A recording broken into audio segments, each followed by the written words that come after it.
Hey guys, Brett Weiss here. Thank you so much for tuning in. If you're new to the channel, please hit that subscribe button. Thank you very much. As many of you know, since I posted about it so many times, I had a recently ended, successfully funded Kickstarter program for the NES Omnibus Volume 1, a Kickstarter campaign. Thank you so much to everyone who backed that and who supported it and who shared it. I really appreciate it. Tough to get out the word on these projects, and thank you so much for all of that. Now, this video is 5 tips for a successful Kickstarter. Now, who am I to think I can give out tips for a Kickstarter since I only recently started backing a couple of things on Kickstarter and since this was my first campaign? But basically what I want to do is share 5 things I learned while doing it. Now, I did a lot of research before I started the Kickstarter campaign, and the obvious stuff like a good description, some nice photos, and a really good video. All that stuff, very important, but I'm not going to talk about the stuff that are maybe super obvious right up front. I want to talk about 5 things I learned and that are really important for a successful Kickstarter that you may not have thought of, and just to kind of have an overall good Kickstarter experience. Not just dollar value, not just number of backers, but just an overall good experience that is beneficial for you. So, and I'm no expert. I mean, this was my first Kickstarter and I raised over $18,000 and over 200 backers. That is awesome. I'm super excited about that. Obviously, some other books have gotten funded for way more than that, but I did learn some things, so I really appreciate it. Now, a lot of people like myself, I learn by doing. I did my research, but the best way you really learn something is actually by doing it. It's the best way to remember, and it's the best way to learn things.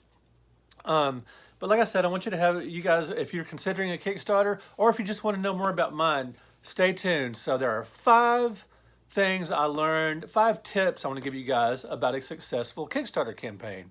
Number 5, something I learned doing Kickstarter and something that I want to pass on to you guys. You can get new YouTube subscribers and you can sort of promote yourself in other ways. Now, you don't want to spam your Kickstarter backers, but if there are things like maybe you have a video that's relevant to Kickstarter or to the book you're working on, you can share that video in your backer updates. So backer updates can be, you want to fill in your backers on the progress you're making on the project and some other things, but you can also promote some things if you do it, reasonably and, and don't overdo it. So I did get some new YouTube subscribers and I got some more views on relevant videos, like videos about the Kickstarter campaign, videos about the NES Omnibus book itself. So that's number 5. Number 4, so in your backer updates, not only can you mention those things, but you can put in links and photos. So it really is a good promotional tool if you don't overdo it. So number 4, and I kind of knew this going in, but it definitely made it real to me. Kickstarter is a very good pre-order platform. Now, typically and traditionally, Kickstarter has been a platform for funding projects that you're working on or that maybe you haven't started yet and you need the backing, you need the funding to begin it, to make it happen at all. You need the money. Now, since my book has a publisher, and since I've written most of it, that's not how I was doing the Kickstarter. I was doing the Kickstarter as a pre-order platform, and I did a video on that. I'll put a link to that in the description, but it works so well as a pre-order platform because it looks so much better than anything I could put on my website.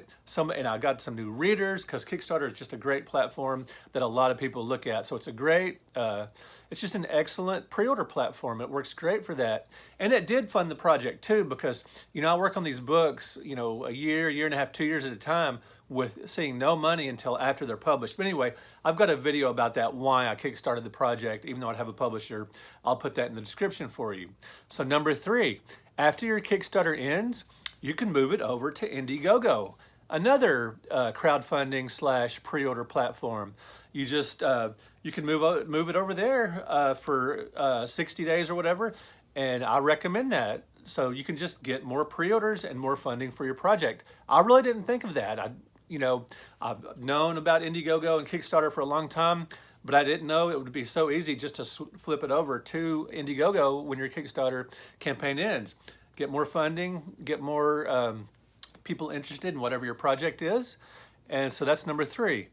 Number 2, tiers, as far as, backer tiers, like, $5 to get your name in the book. That was one of mine. $50 for the book itself or whatever. Really, really study the tiers for similar projects to the ones that you're working on. Really highly successfully funded Kickstarter campaigns. Really study those and just look exactly, get some ideas of what types of tiers. Now, I read that you don't want too many. I'm saying T-I-E-R-S, not tiers like what, but anyway, you know that. So in your backer tiers, you want a nice list of clearly, with clear descriptions and everything, and some nice backer rewards. And I've heard you don't want too many because that just gives people, too many choices, kind of like when you're flipping the TV and you got 500 channels and you get that dilemma, you don't know what to watch. You don't want so many tiers that's going to be confusing or overwhelming, but you want some really, and one thing I didn't think of was, like, so one of the backer, obviously, rewards is just getting the signed book. Well, nowhere did I put 2 copies of the book, like maybe if somebody has a friend that wanted one or one for yourself and to read a lot and one on the shelf or whatever. I did do that late in the campaign, but not early enough. So that was one I wish I would have thought of. Study the tiers of similar projects that have been successfully backed. Number 1, and this is the most important thing I learned, the most important advice I'm going to give you today. When it's time to send out your survey to backers, this is the questions you send them, and they'll respond with their address and all the information they need or whatever relevant information you need to send them their backer rewards. That's all going to go, this is crucial because you can only send out a survey once. And someone I know, maybe it was me, sort of messed up when I was sending out my surveys. So there's a big text box where you can write a lot of text.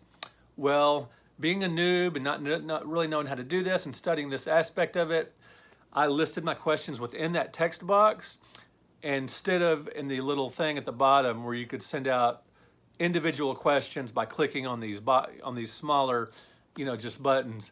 And so I asked all my questions in the box instead of asking them one by one, by clicking below that. And you have to click one question. And I just asked a goofy question like, what's your favorite NES game A to L?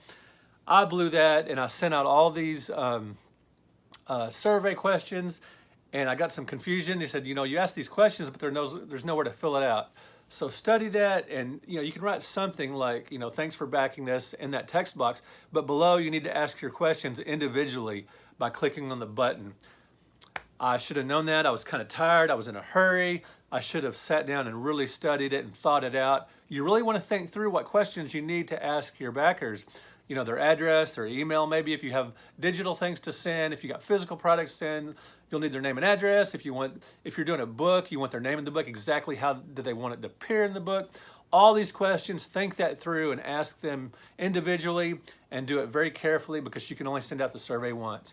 All right, guys, thank you for watching. Comment below.